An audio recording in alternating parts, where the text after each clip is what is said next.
Hello everyone, welcome to the first lecture of Human Resource Management, and today we are going to discuss chapter number 1, the dynamic environment of HRM.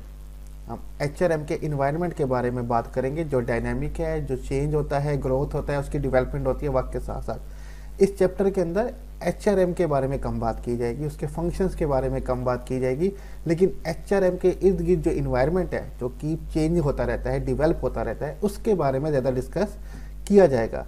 तो सबसे पहले इस chapter में हम जो topic देखेंगे वो है what is human resource management. Human resource management होता क्या है, इंट्रो के लिए। ग्लोबलाइजेशन क्या होती है, multinational corporation and transactional corporation क्या होती हैं, हम इन सब के बारे में वन बाय वन डिस्कस करेंगे। तो सबसे पहले हम देख लेते हैं what is human resource management. ठीक है, ह्यूमन रिसोर्स मैनेजमेंट होता क्या है, इंसानों के वसाइल का निज़ाम। ये अब है क्या? Human resource management is a management function that deal with recruitment, selection, orientation, training and performance compensation of organization members. Human resource management को उर्दू में कहते हैं इंसानी वसाइल का निज़ाम चलाना या उनको मैनेज करना। इज़ अ मैनेजमेंट फंक्शन, ये बेसिकली मैनेजमेंट का एक फंक्शन ही है। आपने प्रिंसिपल्स ऑफ मैनेजमेंट पढ़ा होगा, उसमें एक चैप्टर भी आता है HR प्लानिंग। तो ये एक बेसिकली मैनेजमेंट का फंक्शन है। ठीक है, that deal with recruitment, selection, orientation, training, जो कि डील करता है विद रिक्रूटमेंट, भर्ती करना, सिलेक्शन, मुंतखब करना, ओरिएंटेशन, तारुफ करवाना, ट्रेनिंग, तरबियत करना, एंड परफॉर्मेंस कंपनसेशन, और कारकर्दगी पर मुआवजा देना ऑफ ऑर्गेनाइजेशन मेंबर, जो भी ऑर्गेनाइजेशन के मेंबर्स हैं उनको। मीन्स के ऑर्गेनाइजेशन के जितने भी मेंबर हैं उनकी भर्ती करना, उनको मुंतखब करना, उनकी ओरिएंटेशन करना ऑर्गेनाइजेशन के साथ, उनकी ट्रेनिंग, तरबियत और उनका मुआवजा वगैरह का जो भी प्रोग्राम है वो जो बन रहा होता है वो ह्यूमन रिसोर्स मैनेजमेंट वाले ही कर रहे होते हैं। यही ह्यूमन रिसोर्स मैनेजमेंट कहलाता है, जो कि मैनेजमेंट का एक फंक्शन है पड़ा। Human resource management include job analysis, planning personal needs, recruiting the right people for the job, orienting, training, managing wages, salaries, provide benefit and incentive. Human resource management में और ज़्यादा क्या इंक्लूड किया जाता है, एक तो है हमारे पास जॉब एनालिसिस, जॉब का जायज़ा और तज्जिया करना कि जॉब क्या है, उसकी क्या रिक्वायरमेंट है, ताकि उस हिसाब से लोगों को रिक्रूट किया जाए और सिलेक्ट किया जाए। प्लानिंग पर्सनल नीड, जो भी पर्सनल नीड है एम्प्लॉयज़ की या ऑर्गेनाइजेशन की मेंबर्स की, उनको प्लान करना कि क्या क्या उनको ज़रूरत पड़ सकता है उनकी जॉब के वक्त, तो वो सारी प्लानिंग करना। Recruiting the right people for the job, सही लोगों को जॉब के लिए रिक्रूट करना। ठीक है, भर्ती करना, ठीक है, उनको अट्रैक्ट करना जॉब के लिए कि वो अप्लाई करें, गलत लोग अप्लाई ना करें। मिसाल के तौर पे IT की जॉब है तो IT के लोग ही अप्लाई करने चाहिए, कोई और लोग अप्लाई ना करें, उन्हीं को ही भर्ती करना है, उन्हीं की ही सिलेक्शन करनी है। तो राइट पीपल को रिक्रूट करें जॉब के लिए। ओरिएंटिंग, उनका तारुफ करवाएं जॉब से, ठीक है, ऑर्गेनाइजेशन से, ठीक है, उनकी ट्रेनिंग करें, तरबियत करें। मैनेजिंग वेजेस, सैलरीज, उनकी जो दिहाड़ी है और तनख्वाहें हैं उनको मैनेज करना कि क्या दिहाड़ी देनी है, क्या तनख्वाह देनी है, सैलरी देनी है। प्रोवाइड्स बेनिफिट्स एंड इंसेंटिव, और उनको मुआवजा, बेनिफिट देना, फ़ायदा देना, इंसेंटिव, मुआवजा देना, ज़ायद पैसे देना, क्या इंसेंटिव देने हैं, ठीक है, शॉर्ट टर्म क्या उनको बेनिफिट्स देने हैं, वो सब डिसाइड करना। ये सब का सब ह्यूमन रिसोर्स मैनेजमेंट में हो रहा होता है। और ये सारा फंक्शन जो है ह्यूमन रिसोर्स मैनेजमेंट कहलाता है कि कैसे इंसानी वसाइल को हमने मैनेज करना है, ठीक है, ऑर्गेनाइजेशन के अंदर। ये हमारे पास हो जाता है what is human resource management. Detail हम आगे जाके देखेंगे, इसके फंक्शन देखेंगे, ये रिक्रूटमेंट कैसे होती है, सिलेक्शन कैसे होती है, ओरिएंटेशन वगैरह कैसे होती है। नेक्स्ट हमारे पास टॉपिक जो है वो है ग्लोबलाइजेशन, आलमगीरियत। ठीक है, ये कि सब एक हो जाना, पूरी दुनिया का एक हो जाना। The process of making transaction across international border इसका ग्लोबलाइजेशन। आज के बिजनेस के अल्फाज में अगर हम HRM में देखें, ये एक प्रोसेस है, अमल है globalisation of making transaction across international border, कि हम जो लेन देन है, चाहे वो पैसों का हो, चाहे वो एम्प्लॉयज़ का हो, चाहे वो कल्चर का हो, चाहे वो नॉलेज का हो, चाहे वो गुड्स एंड सर्विसेज का हो, लेन देन जो भी चल रहा है वो अक्रॉस इंटरनेशनल बॉर्डर होना चाहिए। ठीक है, बैनुल अक़वामी बॉर्डर के अक्रॉस होना चाहिए। इस कार्ड ग्लोबलाइजेशन, इसी को ग्लोबलाइजेशन कहा जाता है, आलमगीरियत कहा जाता है। और आजकल आप देखिए, एक घर में, एक जगह, एक किसी भी कंट्री में बैठ के दूसरी कंट्री के प्रोडक्ट खरीद सकते हैं ऑनलाइन, इंटरनेट के थ्रू, जिसके भी थ्रू जो बात है। मीन्स के पूरी दुनिया ग्लोबलाइज हो चुकी है, एक साथ हो चुकी है, इंटरेक्ट करती रहती है, बातचीत करती रहती है, अक्रॉस द बॉर्डर आप ट्रांजैक्शन करते हैं, इसी को ग्लोबलाइजेशन कहा जाता है। The number of organisations seeking to find talented workforce, advanced technology, supplier, trade information, transfer capital and move product has increased dramatically over the last 20 years due to variety of factors including technology and internet. अब number of organisations हैं, बहुत सारी organisation है जो सीख करती हैं, find करती हैं टैलेंटेड वर्कफोर्स, कि उनको काबिल लोग चाहिए काम करने के लिए। अब वो लोग समटाइम अपनी इलाके में, अपनी कंट्री में नहीं मिल रहे होते तो वो बाहर से मंगवाते हैं। एडवांस टेक्नोलॉजी चाहिए, ठीक है, बेहतर से बेहतर टेक्नोलॉजी चाहिए जो कि अक्सर अंडर डेवलपमेंट कंट्रीज में नहीं होती, तो फिर वो डेवलप कंट्रीज से मंगवाते हैं, ठीक है। सप्लायर चाहिए उनको प्रोडक्ट और सर्विस बनाने के लिए, चीज़ें चाहिए, ट्रेड इन्फॉर्मेशन चाहिए, तजारत की मालूमात चाहिए उनको, ट्रांसफ़र कैपिटल, वो अपना कैपिटल किसी और जगह ट्रांसफ़र करना चाहते हैं, and move product has increase, और प्रोडक्ट का मूव होना एक जगह से दूसरी जगह ये बहुत ज़्यादा इंक्रीज़ हो चुका है कि मोस्टली लोग इंपोर्ट कर रहे होते हैं चीज़ें, कुछ एक्सपोर्ट कर रहे होते हैं चीज़ें, यहाँ से वहाँ जा रही होती हैं। हम मोबाइल्स वगैरह इंपोर्ट करते हैं, पाकिस्तान में कार्स वगैरह इंपोर्ट करते हैं जापान से, ठीक है, सब चीज़ें हम इंपोर्ट कर रहे हैं, एक प्रोडक्ट यहाँ से वहाँ जा रही हैं, ये चीज़ें इंक्रीज़ हो गई हैं, ठीक है, dramatically over the last 20 year, 20 सालों से बहुत ज़्यादा इंक्रीज़ हो चुका है। अब इसमें इसकी जो वजह हो सकती है बहुत ज़्यादा हो सकती है, उसमें टेक्नोलॉजी का एडवांसमेंट भी है, इंटरनेट भी है कि आप एक जगह पर बैठ के दूसरी जगह से बेहतरीन चीज़ें मंगवा सकते हो, बेहतरीन लेबर मंगवा सकते हो। लोग दूसरे मुल्क में बैठ के पाकिस्तानी लोगों से फ्रीलांसिंग पे काम करवा रहे होते हैं, ठीक है, अपनी असाइनमेंट्स पूरी करवा रहे होते हैं, ठीक है। तो इस तरह से हम ग्लोबलाइज हो चुके हैं और हमें टैलेंटेड वर्कफोर्स चाहिए, कैपिटल चाहिए, इन्फॉर्मेशन चाहिए, प्रोडक्ट और सर्विस चाहिए। इस सब के लिए पूरी दुनिया को एक होना पड़ता है और इसी को हम कहते हैं globalisation. Globalization speed up the movement and exchange of human beings, goods and services, capital, technologies और culture practices all over the planet। अब ग्लोबलाइजेशन जो है इसने स्पीड अप कर दिया मूवमेंट को, यानी कि हमारी मूवमेंट्स को, आने चलने फिरने की रफ्तार को, एंड एक्सचेंज कि हम तबादला कर सके लोगों का, कि लोग अब एक जगह से दूसरी जगह बहुत जल्दी तेज़ी से मूवमेंट कर रहे हैं और एक्सचेंज हो रहे हैं, ठीक है। गुड्स एंड सर्विसेज एक्सचेंज हो रही हैं, कैपिटल सरमाया एक जगह से दूसरी जगह जा रहा है, लोग दूसरे मुल्क किसी और मुल्क में जाके पैसा इन्वेस्ट करते हैं और कारोबार करते हैं, टेक्नोलॉजी ट्रांसफ़र हो रही है, कल्चर की प्रैक्टिसेस यहाँ से वहाँ हो रही हैं पूरे प्लेनेट के अंदर, कि अब सब जगह हर चीज़ हो रही होती है दूसरे मुल्क की, ठीक है। One of the effects of globalisation is that it promote and increase interaction between different region and population around the globe. एक जो बहुत अहम हम कह सकते हैं कि इफेक्ट है ग्लोबलाइजेशन का, कि ये प्रमोट करती है, तरक्की देती है, इंक्रीज करती है इंटरेक्शन, मेल जोल बिटवीन डिफरेंट रीजन, मुख्तलिफ रीजन का, इलाकों का, कंट्रीज़ का और पॉपुलेशन का अराउंड द ग्लोब, जो भी आबादी है अराउंड द ग्लोब उन सब का, और इन सब का आपस में इंटरेक्ट करना, यही ग्लोबलाइजेशन कहलाती है। और हमारी HRM में ये बेसिकली है कारोबार का इंटरेक्ट करना, एम्प्लॉयज़ का इंटरेक्ट करना एक जगह से दूसरी जगह पे, यही हमारे लिए ग्लोबलाइजेशन होगी। ये हमारे पास ग्लोबलाइजेशन का टॉपिक हो गया। नेक्स्ट हम देखते हैं हमारे पास क्या है, मल्टीनेशनल कॉर्पोरेशन। ये हमारे पहले चैप्टर के स्टार्टिंग टॉपिक हैं। ये इन्वायरमेंट्स हैं जो HRM पे असरअंदाज हो रहे होते हैं। अब मल्टीनेशनल कॉर्पोरेशन MNC बैनुल अक़वामी कंपनी, ठीक है, बैनुल अक़वामी कंपनी वो कंपनी जो कि अक्रॉस द बॉर्डर भी काम कर रही होती हैं। Multinational corporation MNC is a corporation that is registered and operate in more than one country at a time. ये मल्टीनेशनल कॉर्पोरेशन जिनको बैनुल अक़वामी कंपनी कहा जाता है, ये वो कॉर्पोरेशन होती हैं, वो कंपनीज होती हैं, वो लार्ज कंपनी होती है या ग्रुप ऑफ कंपनीज होती हैं जो रजिस्टर्ड होती हैं और ऑपरेट कर रही होती हैं in more than one country at a time, एक ही वक्त में एक मुल्क से ज़्यादा मुल्कों में काम कर रही होती हैं, ठीक है। Generally the corporation has its headquarter in one country. अमूमी तौर पे इन कॉर्पोरेशन का जो हेडक्वार्टर होता है वो एक कंट्री में होता है, ठीक है, ज़रूरी नहीं लेकिन अमूमी तौर पे ऐसा ही होता है कि इनका हेडक्वार्टर एक ही कंट्री में होता है, एंड ऑपरेट्स होली और partially on subsidiary in other country. लेकिन वो कंप्लीट तौर पे या पार्शली तौर पे, ठीक है, दरमियाने लेवल पे, ठीक है, आधे लेवल पे दूसरी उनकी ब्रांचेज ऑन करते हैं दूसरी कंट्रीज़ में और वहाँ पे वो काम कर रहे होते हैं। सब्सिडरीज ब्रांचेज ऑन करते हैं और फिर वहाँ पे काम कर रहे होते हैं, एक मुल्क से ज़्यादा मुल्कों में काम कर रहे होते हैं। सम एग्जाम्पल, कुछ मिसालें हैं हमारे पास मल्टीनेशनल कंपनीज के, जैसे कि कोका कोला, ठीक है, अमेरिका की कंपनी है लेकिन हर जगह काम कर रही होती है, Unilever, Pepsi, Starbucks, McDonald, BMW, Suzuki, Samsung. अब सुजुकी हमें पता है जापान की कंपनी है, ठीक है, मैकडोनल्ड अमेरिका की कंपनी है, ठीक है, सैमसंग कोरिया की कंपनी है। मुख्तलिफ कंट्रीज़ की कंपनीज हर जगह काम कर रही होती है और हम कहाँ कहाँ से प्रोडक्ट उनके मंगवा रहे होते हैं। हेडक्वार्टर में भी उनका अपनी ही कंट्री में हो लेकिन ये काम हर जगह कर रहे होते हैं, इनकी ब्रांचेज हर जगह होती है, यही कहलाती है मल्टीनेशनल कॉर्पोरेशन। नेक्स्ट हमारे पास आ जाती है transactional corporation, business with globe reach. ये वो कारोबार जो पूरी दुनिया में फैले हों, ये भी एक किस्म की मल्टीनेशनल कंपनी की तरह ही होती है, ठीक है, लेकिन इनका एक घर नहीं होता, ये हर जगह फैले हुए होते हैं। ये है तकरीबन उसी टाइप की, उसकी एक ब्रांच ही समझ लें आप मल्टीनेशनल कंपनी की, ठीक है। Organization with extensive international operation and subsidiaries branches in many countries, no longer identify with a single home country। ऐसी organisation with extensive international operation, जो कि एक्सटेंसिव मीन के वाइड रेंज तक फैला हुआ है, हर चीज़ इन्होंने कवर की हुई है।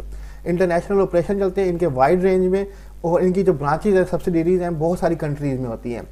No longer identify with a single home country. अब इनका जो तारुफ है वो एक कंट्री से नहीं होता, ठीक है, ये हर मुल्क में काम कर रही हैं और उनकी पैरेंट कंट्री एक नहीं होती। It set up factories in developing country and land labour are cheaper there. ये अपनी फैक्ट्रीज उन डेवलपिंग कंट्रीज में लगाती हैं जहाँ पे लैंड, ज़मीन और लेबर जो आपके पास मजदूर होते हैं वो चीपर होते हैं, सस्ते होते हैं, ताकि अच्छे से काम हो जाए, सस्ते में काम हो जाए। General Electric is a good example of one of the largest transactional company with more than 70% of it over $500 billion in asset held outside the United States. General electric हमारे पास एक कंपनी है, ठीक है, अमेरिका की company है। ये बड़ी अच्छी मिसाल है हमारे पास लार्जेस्ट ट्रांजैक्शनल कंपनीज की, जिसका 70% जो बिजनेस है, यानी कि उसके जो एसिड है 500 बिलियन एसिड जो है वो यूनाइटेड स्टेट्स से बाहर है, यानी कि बाहर के मुल्कों में इन्होंने फैक्ट्रीज लगाई हुई हैं, अपनी मशीनरीज लगाई हुई हैं, सारा काम 70% जो अपना काम है वो बाहर के मुल्कों में करती हैं। And half of their approximately 3 lakh employees based abroad foreign country, जो उनके एम्प्लॉयज हैं हाफ से ज़्यादा, तकरीबन ओवर हाफ से ज़्यादा, अप्रोक्सीमेटली 3 लाख जो एम्प्लॉयज हैं वो बैरूनी मुल्क के लोग हैं, अमेरिका के नहीं वहाँ पे काम करते, बैरूनी मुल्क के लोग काम करते हैं। जिन कंट्रीज़ में वो बनाई हुई है वहाँ के लोग काम कर रहे हैं, अमेरिका में भी काफ़ी बाहर के लोग आके काम कर रहे हैं। तो ये एक ट्रांजैक्शनल कॉपरेशन है, बिजनेस विद ग्लोबरेज, जो पूरी दुनिया में फैली हुई है, ठीक है। तो ये हमारे पास ट्रांजैक्शनल कॉपरेशन हो जाती है। आज का जो हमारा लेक्चर था वो बेसिकली इंट्रो था HRM का, और उसके साथ 2-3 हमने फैक्टर देखे, ग्लोबलाइजेशन क्या होती है, मल्टीनेशनल कॉपरेशन और ट्रांजैक्शनल कॉपरेशन क्या होती है। नेक्स्ट लेक्चर और डिटेल में होगा डायनामिक एनवायरनमेंट के बारे में। इस चैप्टर के बाद जो चैप्टर आने वाले हैं वो बेसिकली थोड़ा सा HRM से ताल्लुक रखते होंगे। अभी हम उसके इर्द गिर्द के एनवायरनमेंट देख रहे हैं और आगे देखेंगे कैसे टेक्नोलॉजी इंपैक्ट करती है, कैसे कल्चर इंपैक्ट करता है HRM के अंदर, हम उनके बारे में भी स्टडी करेंगे। तो यही पे हमारा आज का जो लेक्चर है वो कंप्लीट होता है। स्लाइड्स का लिंक मैं डिस्क्रिप्शन में दे दूंगा, आप वहाँ से डाउनलोड कर सकते हैं, और कोई भी क्वेश्चन और कमेंट टॉपिक से रिलेटेड आप कमेंट में हमसे पूछ सकते हैं। अपना ख्याल रखिएगा, खुदा हाफिज़।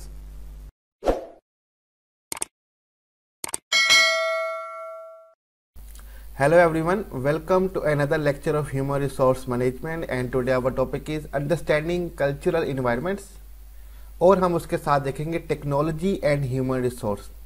कल्चरल इन्वायरमेंट क्या होता है, टेक्नोलॉजी और ह्यूमन रिसोर्स के बारे में हम स्टडी करेंगे। बेसिकली ये चैप्टर नंबर 1 है ह्यूमन रिसोर्स मैनेजमेंट का, the dynamic environment of HRM, और हम कल्चरल इन्वायरमेंट और टेक्नोलॉजी के बारे में देखेंगे कि उनका ह्यूमन रिसोर्स के अंदर क्या इम्पैक्ट है। तो सबसे पहले हम देखते हैं अंडरस्टैंडिंग कल्चर इन्वायरमेंट्स। कल्चर कहते हैं सकाफत को, ठीक है। हर जगह का अपना कल्चर होता है, हर लोगों का अपना कल्चर होता है। इसी तरह HRM में भी कल्चर का बहुत ज़्यादा असरअंदाज होता है। Each of us has unique personality, trait and characteristics. Someone as warm, open, relax, shy, aggressive personality. Organization too has a personality which is known as its culture. हम सब की अपनी यूनिक पर्सनैलिटी होती है, मुनफरिद शख्सियत होती है, हमारी खसूसियात होती है, हमारी करेक्टरिस्टिक्स होती है, हमारी खूबियाँ होती हैं। कुछ लोग वार्म होते हैं, ठीक है, कुछ लोग ओपन होते हैं, खुल के बात करते हैं, कुछ रिलैक्स लोग होते हैं, टेंशन नहीं लेते, कुछ शाय होते हैं, कुछ एग्रेसिव पर्सनैलिटी के होते हैं, जारहाना उनकी शख्सियत होती है। Organisation too has a personality, organisation की भी अपनी एक शख्सियत होती है which is known and is culture, जो उसकी सकाफत कहलाती है। अब ऑर्गेनाइजेशन की जो पर्सनैलिटी है, जो कल्चर है, वो उसके लोगों से बनता है कि वहाँ पे कैसे लोग काम कर रहे हैं, उसी से उसका कल्चर बन जाएगा। Culture is software of mind, culture को माइंड का सॉफ्टवेयर कहा जाता है। दिमाग हमारा जो है वो हार्डवेयर है, उसके अंदर जो कुछ चल रहा है वो सॉफ्टवेयर है। Culture is a set of basic values, perception, wants and behaviour learn by member of society, family and important institute. Culture जो होता है वो सेट ऑफ बेसिक वैल्यूज़ है, बुनियादी हमारी जो वैल्यूज़ हैं जिनको हम इंपॉर्टेंस देते हैं। परसेप्शन है, ख्यालात हैं, वांट्स हैं, हमारी चाहते हैं, एंड बिहेवियर और हमारा रवैया जो हम सीखते हैं मेंबर ऑफ सोसाइटी से, अपनी फैमिली से या कुछ इंस्टीट्यूट से। ये तमाम बातें मिलकर हमारा कल्चर बनाती है कि कौन सी बातों को हम वैल्यू देते हैं, ठीक है। जैसे कि अगर हम पाकिस्तान में रहते हैं तो हमारी अपनी कुछ वैल्यूज़ हैं, कुछ इंडिया में रहते हैं तो उनकी अपनी वैल्यूज़ हैं। उनके लिए किसी के लिए जनाब जी कोई मंथ इंपॉर्टेंट होता है, किसी लिए कोई मंथ इंपॉर्टेंट होता है, वो उसकी बेसिक वैल्यू बन जाती है। आप चीज़ों के बारे में क्या परसेप्शन रखते हैं, आपकी ख्वाहिशात क्या हैं, आपका बिहेवियर कैसे होता है किस टाइम पे, जो आप सब दूसरे अपनी फैमिली मेम्बर से, अपने स्कूल से, अपने इंस्टीट्यूट से सीखते हैं, वहीं आपका कल्चर बन जाता है। We live in a globalized world where all countries have different values, morals, custom, political, economical and legal system. हम ग्लोबलाइज दुनिया में रहते हैं जहाँ पे सब आपस में कनेक्टेड है, ठीक है। हर कंट्री की अपनी वैल्यूज़ हैं, अपनी मोराल्स हैं, ठीक है, अपने ही तौर तरीके हैं, अपने ही कस्टम्स हैं, पॉलिटिकल है, अपनी ही सियासत है, इकोनॉमिकल और लीगल सिस्टम है, अपना ही माशी और उनका कानूनी सिस्टम होता है, और हम सब आपस में एक दूसरे के साथ इंटरेक्ट है, ठीक है, तो हम सबको थोड़ा थोड़ा फॉलो करना पड़ता है। सिंपल सी बात है कि हम पाकिस्तान में रहते हैं जिनकी कौमी ज़बान उर्दू है, लेकिन दूसरे मुल्कों के साथ इंटरेक्ट करने के लिए हमें इंग्लिश भी सीखनी पड़ती, ठीक है, हमें उनका कल्चर भी सीखना पड़ता है। Human resource management must have complete understanding of culture of the areas around the globe, which they are sending or where they are sending or hiring employee.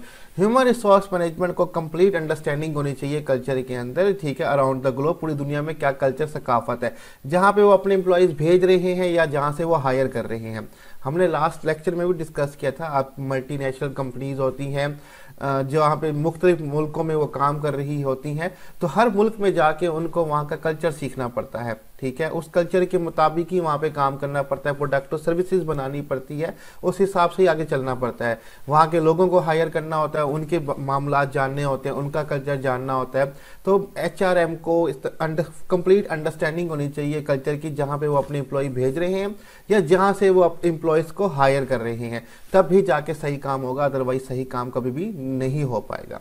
आगे चलते हैं, टेक्नोलॉजी। अब टेक्नोलॉजी और HRM का ताल्लुक हमने देखना है कि वो क्या होता है। Technology is the application of scientific knowledge for practical purpose और एप्लीकेशन। टेक्नोलॉजी जो है बेसिकली इसको आप सादा अल्फाज में नए नए मेथड और प्रोसेस भी या प्रोसीजर भी कह सकते हैं। यहाँ पे हम कहते हैं कि technology basically application of scientific knowledge, साइंसी इल्म का एप्लीकेशन इस्तेमाल है फॉर प्रैक्टिकल पर्पस और एप्लीकेशन।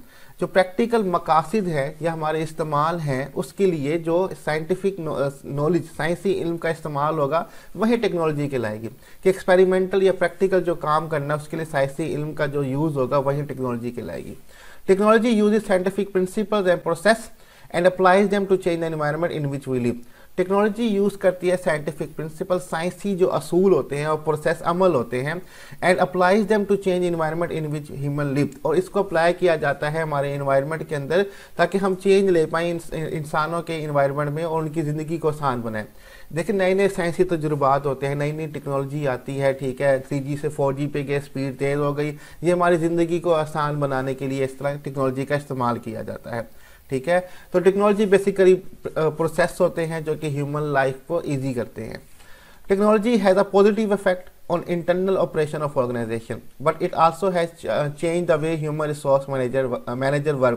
टेक्नोलॉजी का जो है वो मुस्बत पॉजिटिव असर होता है internal operation of the organisation के अंदर जितने भी ऑपरेशन हो रहे हैं, फास्ट कम्युनिकेशन हो जाती है, रफ्तार तेज़ हो जाती है काम करने की, मॉनिटरिंग आसान हो जाती है। आजकल के कैमरों की वजह से एक मैनेजर के लिए अपने तमाम एम्प्लॉयज़ की मॉनिटरिंग करना आसान हो जाती है, उसको कंट्रोल करना आसान हो जाता है।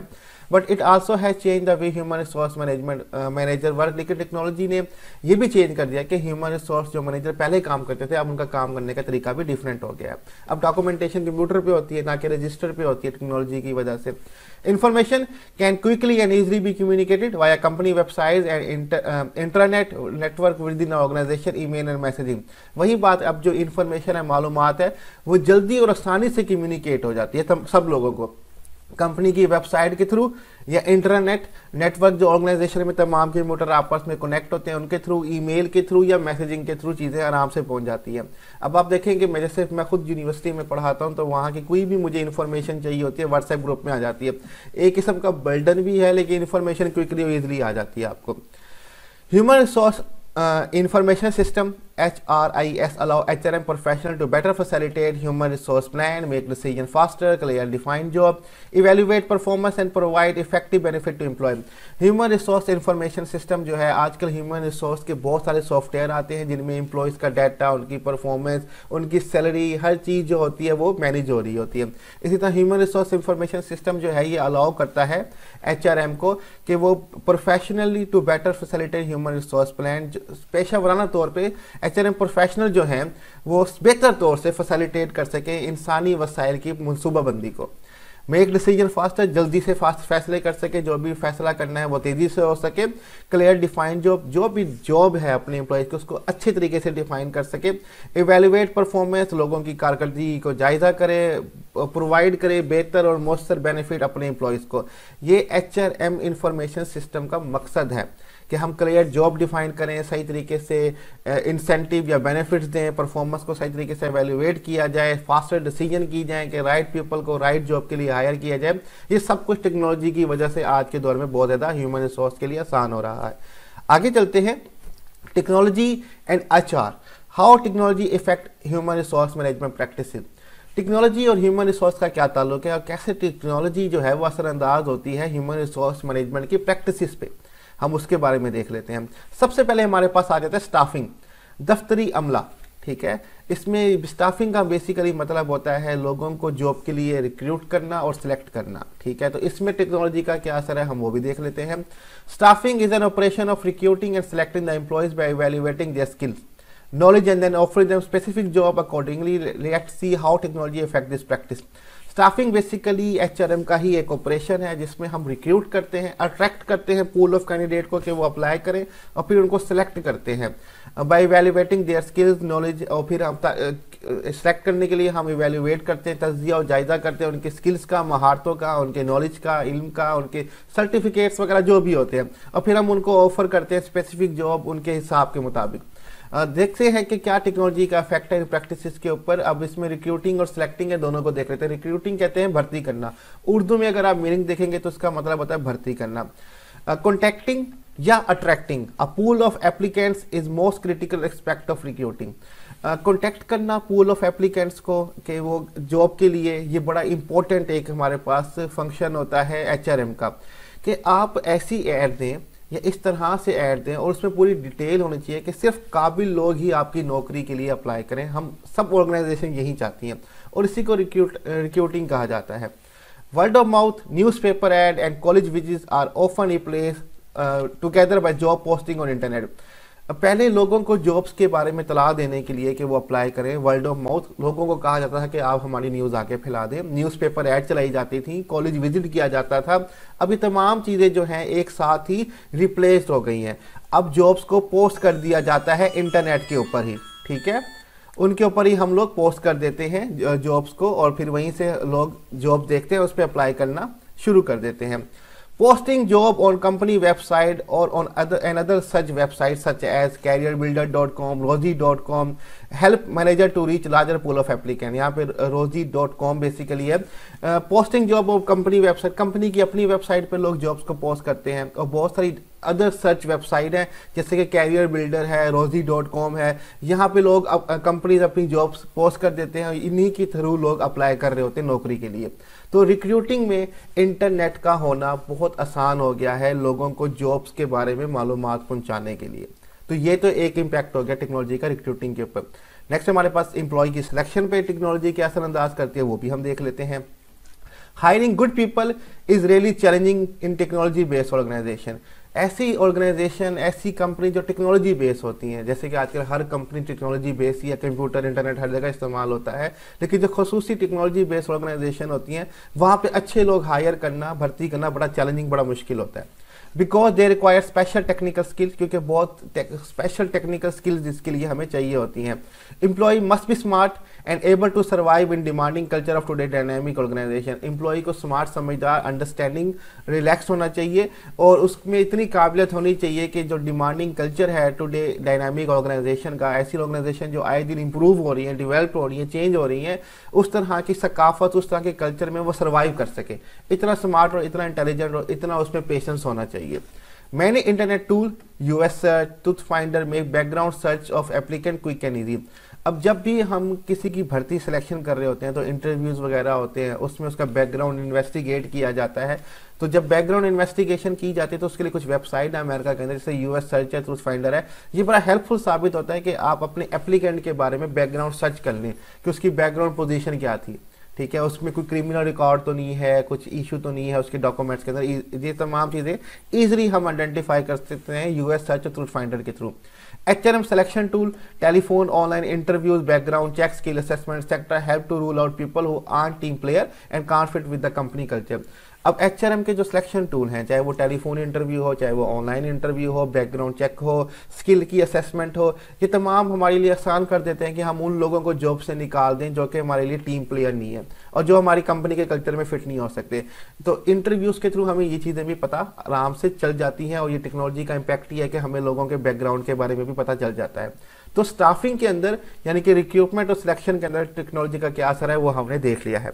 आगे चलते हैं, ट्रेनिंग और डेवलपमेंट में देखते हैं कि कैसे असरअंदाज होती है टेक्नोलॉजी हमारी। Technology has great impact how HR manager orient, train and develop employee and help them manage their career. Technology का बहुत गहरा असर है, बहुत ही ग्रेट असर है। हाउ एचआर मैनेजर ओरिएंट, किस तरह से एचआर मैनेजर जो है वो ओरिएंटेशन करवाता है अपने एम्प्लॉय की कंपनी से और कंपनी की एम्प्लॉय से, यानी कि वाकिफ करवाना एम्प्लॉय को कंपनी के तमाम इन्वायरमेंट से और उनके अपने काम से। ट्रेन, उनकी तरबियत करना कि किस तरह से उनकी तरबियत की जाती है, इसमें टेक्नोलॉजी का बड़ा ग्रेट इम्पैक्ट है। And develop employee and help them manage their career, और एम्प्लॉय की तरक्की करना, डेवलपमेंट करना और उनके कैरियर को सेट करना, उनकी हेल्प करना कैरियर बनाने में, इसमें टेक्नोलॉजी का बड़ा ही गहरा इम्पैक्ट है पड़ा। The internet has provide opportunity to deliver web based training. अब इंटरनेट के थ्रू आप वेब बेस्ड ट्रेनिंग कर सकते हैं, आपको कहीं पे फिजिकल जाने की ज़रूरत नहीं है, आप इंटरनेट के थ्रू ही डिफरेंट लेक्चर अटेंड करके, वीडियोस देख के ही ट्रेनिंग हासिल कर सकते हैं। Teleconferencing technology, telephone conference के जरिए की जो टेक्नोलॉजी है, allow employee to train and collaborate in group regardless of their location.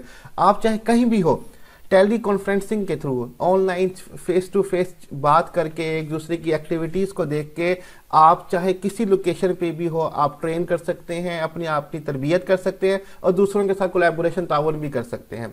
जैसे कि आपको पता कोविड के दौर में सब ने ऑनलाइन क्लासेस की, ऑनलाइन कोलैबोरेशन चल रही थी स्टूडेंट्स और टीचर्स की। हाँ, आई नो कि उसमें बहुत सारी इश्यूज भी थे, लेकिन स्टिल फर्स्ट फेज था, फर्स्ट टाइम अटैम्प्ट था, लेकिन उसमें काफ़ी लोगों को स्टडी करने में, टीचिंग करने में आसानी हो गई कि आप चाहे जहाँ भी हो, रिगार्डलेस ऑफ योर लोकेशन, आप उनको टीच कर सकते हैं। इसी तरह जिसने योगा करना होता है, एक्सरसाइज करनी होती है, वो यूट्यूब पे वीडियोस देख के ही कर लेते हैं, उनको वहाँ पे जाने की ज़रूरत नहीं पड़ती। तो ये टेक्नोलॉजी का हमारे पास इम्पैक्ट है ट्रेनिंग के ऊपर।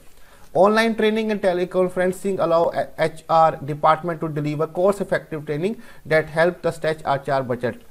अब इसमें एक तो सबसे इंपॉर्टेंट जो हम ये ऑनलाइन ट्रेनिंग और टेली कॉन्फ्रेंसिंग की बात कर रहे हैं, ये HR डिपार्टमेंट को हेल्प करता है कि उनके पैसे बच जाएं। ये कॉस्ट इफेक्टिव ट्रेनिंग होती है, खर्चा नहीं होता, बजट में आसानी हो जाती है, HR को लोगों को बुलाने का खर्चा ही नहीं होता, ऑनलाइन ही ट्रेनिंग मिल जाती है वगैरह वगैरह। तो इस तरह से कॉस्ट की भी बहुत ज़्यादा बचत हो जाती है टेक्नोलॉजी की वजह से ट्रेनिंग और डेवलपमेंट के अंदर। अब आप यही देख लें, जो लोग प्लेन चलाने की प्रैक्टिस करते हैं, अब डायरेक्ट उनको प्लेन तो नहीं चलाने दिया जा सकता ना, तो उनके लिए आर्टिफिशियल मॉडल बनाए जाते हैं जिसमें वो बैठ के प्लेन चलाना सीखते हैं। तब भी जब वो सीख जाते हैं आर्टिफिशियल मॉडल के अंदर, सिमुलेशन के अंदर, तब भी जाते हैं वो रियल प्लेन चलाते हैं। अब ये तो नहीं कि उनकी प्रैक्टिस के लिए, उनकी ट्रेनिंग के लिए असली जहाज़ उड़ाने दिया जाए और फिर क्रैश हो जाए, नुकसान उनका भी और कोई कैजुअलिटी भी हो सकती है। तो टेक्नोलॉजी का बड़ा इम्पैक्ट है ट्रेनिंग के अंदर, ठीक है। नेक्स्ट हमारे पास है ethics and employee rights. Ethics और एम्प्लॉय राइट्स के अखलाक और एम्प्लॉय के जो हकूक हैं उसके ऊपर टेक्नोलॉजी का क्या इम्पैक्ट है। आजकल बुरा इम्पैक्ट है, सर्वेलेंस रखी जाती है, नज़र रखी जाती है एम्प्लॉयज़ के ऊपर। मैं एक स्कूल में पढ़ाता था, स्टार्ट में क्लास के अंदर कैमरे लगे होते थे, टीचर्स और स्टूडेंट्स की प्राइवेसी ही नहीं थी, तो मैं वहाँ पर छोड़ के निकल आया था कुछ अर्से बाद ही। बहुत स्ट्रिक्टनेस थी, बहुत ज़्यादा स्ट्रिक्टनेस थी वहाँ पर। Electronic surveillance of employee by employer is an issue and against the employee rights to privacy। अब इलेक्ट्रॉनिक सर्वेलेंस जो है, यानी कि नज़र रखी जाती है कैमरों के थ्रू एम्प्लॉयज़ के ऊपर, उनके एम्प्लॉयर के थ्रू, मालिक के थ्रू, ये एक इशू है और ये गलत बात है, ये अगेंस्ट है employee right to privacy. Employee की अपनी प्राइवेसी होती है, उसके बिल्कुल अगेंस्ट है। Too much use of surveillance software create ethical dilemma. बहुत ज़्यादा सर्वेलेंस करना, सर्वेलेंस सॉफ्टवेयर का इस्तेमाल करना, ये एथिकल डिलीमा है, ये गैर अखलाकी है और डिफ़िकल्ट सिचुएशन पैदा कर देता है। Will discuss in later in upcoming lecture. और एथिक्स के बारे में, हम एम्प्लॉय के एथिक्स के बारे में, उनके राइट्स के बारे में आने वाले चैप्टर्स में डिस्कस करेंगे जो आगे जाके हमारे पास आएंगे। एम्प्लॉयज़ के इश्यूज़ क्या हैं, उनकी एथिकल प्राइवेसी इश्यूज़ क्या हैं, वो सब आगे जाके हम डिस्कस करेंगे। लेकिन बहुत ज़्यादा सर्वेलेंस होना टेक्नोलॉजी की मदद से ये उल्टा गलत इम्पैक्ट डालता है एम्प्लॉय की परफॉर्मेंस के ऊपर। नेक्स्ट हमारे पास है ईज ऑफ कम्युनिकेशन। कम्युनिकेशन, राब्तों को आसान कर देना। Texting, Emailing and messaging app make it easy to stay in contact with all the employees. टेक्सिंग करना, ईमेलिंग करना, मैसेजिंग ऐप, व्हाट्सएप हमारे पास जो है बड़ा आसान बना देता है एम्प्लॉय के साथ हर वक्त कॉन्टैक्ट में रहना, लेकिन ये हमारे लिए अजाब भी बन जाता है क्योंकि ऑफिस और के बाद भी ईमेल, टेक्स्ट वगैरह आ रहे होते हैं और हमसे काम जो है वो मांगा जा रहा होता है. If Manager want to share new update related to project, it can be done easily by attaching detail and sending it through email. अगर मैनेजर चाहता है कि आपको न्यू अपडेट दे दे, अचानक से आ गई हैं आपके प्रोजेक्ट के रिलेटेड, ठीक है, तो आपको इजीली मैसेज पहुंचाया जा सकता है, डिटेल फराहम की जा सकती है ईमेल के थ्रू, व्हाट्सएप के थ्रू, डिफरेंट टूल्स हमारे पास जो मैसेजिंग है उनके थ्रू हम आपको कम्युनिकेट कर सकते हैं. तो टेक्नोलॉजी की वजह से कम्युनिकेशन जो है ये बहुत ज़्यादा हमारे पास आसान हो गई है. नेक्स्ट हमारे पास है डॉक्यूमेंटेशन, दस्तावेजात. अब डॉक्यूमेंटेशन बड़ी आसान है, कंप्यूटर में फाइल रख देते हैं, बचत हो जाती है, पुराने रजिस्टर नहीं खोलने पड़ते, उनको सर्च नहीं करना पड़ता, कंप्यूटर में आप वर्ड लिखते हो आपको डॉक्यूमेंट मिल जाते हैं.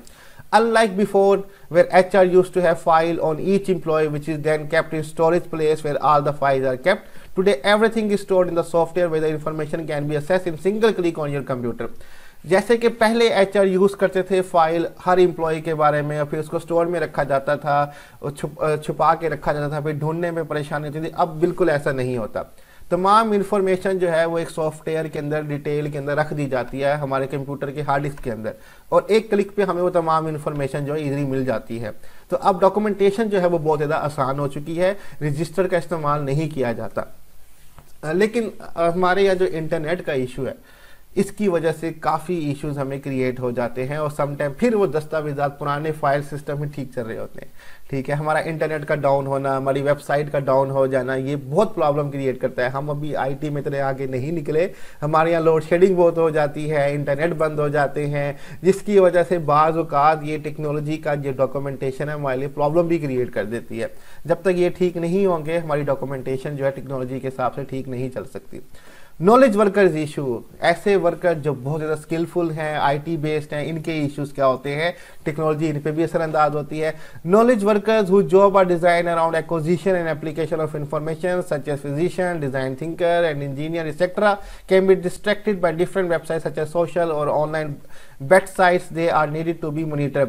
नॉलेज वर्कर जिनका मोस्टली काम जो है डिज़ाइन करना और एक्विजिशन ऑफ इंफॉर्मेशन है, कि मालूमात के साथ घिरे रहना, टेक्नोलॉजी के साथ घिरे रहना, जैसे कि फिजिशियन होते हैं, इंजीनियर होते हैं, डिज़ाइन थिंकर होते हैं, जिनका सारा काम टेक्नोलॉजी के साथ होता है. बाज़ औक़ात ये डिस्ट्रैक्ट हो जाते हैं वेबसाइट्स के थ्रू, जैसे कि सोशल वेबसाइट, सारा काम वहीं पे स्पेंड करते हैं, ऑनलाइन बेट वेबसाइट के अंदर. अब मैं एक दो दफ़ा TCS के ऑफिस में गया, उनका काम TCS का आपको पता पूरा कंप्यूटराइज वो बिल वगैरह जनरेट कर रहे होते हैं, या एक दो यूनिवर्सिटीज़ में मैंने देखा जहाँ पे लैब अटेंडेंट बैठे होते हैं, वो अपने काम की जगह वहाँ पे यूट्यूब पे मूवीज़ देख रहे होते हैं, फेसबुक पे, सोशल मीडिया पे बैठे होते हैं, वगैरह वगैरह अपनी एक्टिविटीज़ कर रहे होते हैं, जिनसे उनकी अपनी परफॉर्मेंस पे असर पड़ता है.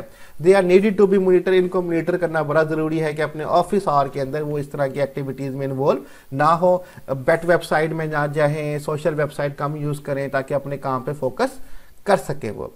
लास्ट हमारे पास आ जाता है टेक्नोलॉजी का असर जो है कम्पिटिटिवनेस, मुकाबलेबाजी के ऊपर कितना है, ठीक है. हर ऑर्गेनाइजेशन कम्पीट कर रही है, जिसके पास टेक्नोलॉजी बेहतर होती है वो आगे निकल जाती है. Technology tend to level the competitive playing field. Technology है वो कम्पिटिटिव फील्ड जो है प्लेइंग की, उसकी टेक्नोलॉजी को अबव करती है, उसकी लेवल को अबव करती है. मुकाबला बढ़ गया है टेक्नोलॉजी की वजह से. इस 16 को इग्नोर कर दीजिएगा, आई डोंट नो ये कहाँ से लिखा गया. It provides organization no matter their size और market power with the ability to innovate, bring product to market repeatedly and respond to customer request.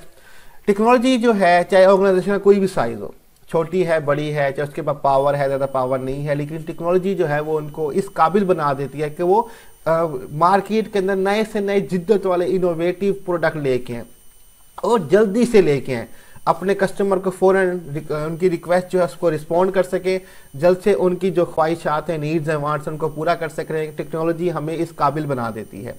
Many companies have found that service in technology, programming, radiology, the science dealing with X-ray and other high energy radiation and financial analysis can be provided by skilled employee in India as easily as employee in United States. अब mostly जो technology based काम होते थे, पहले सोचा जाता था कि ये डेवलप्ड कंट्री में जो पहले से तरक्की याफ्ता है वहाँ पे ज़्यादा बेहतर हो सका।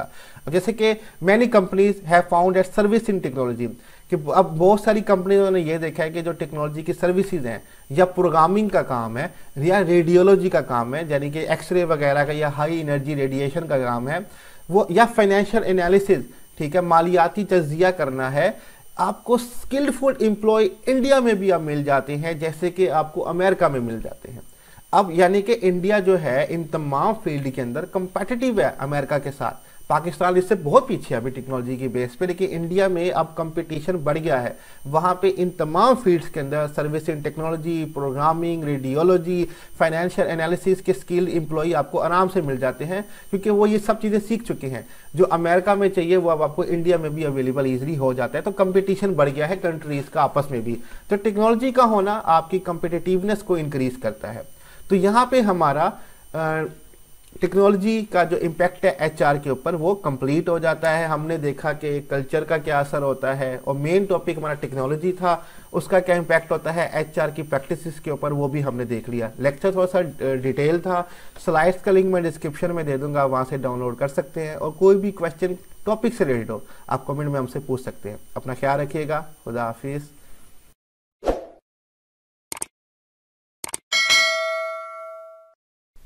Hello everyone, welcome to another lecture of Human Resource Management, and today our topic is Regulation and Legislation in HRM। हम रेगुलेशन और लेजिस्लेशन HRM में क्या होती है उसके बारे में स्टडी करेंगे। रेगुलेशंस को कहते हैं ज़ाब्ता, कायदा, ठीक है, और लेजिस्लेशन को कहते हैं कानून साजी करना, ठीक है, कवानीन बनाना, पॉलिसीज़ बनाना, रूल्स बनाना, ठीक है।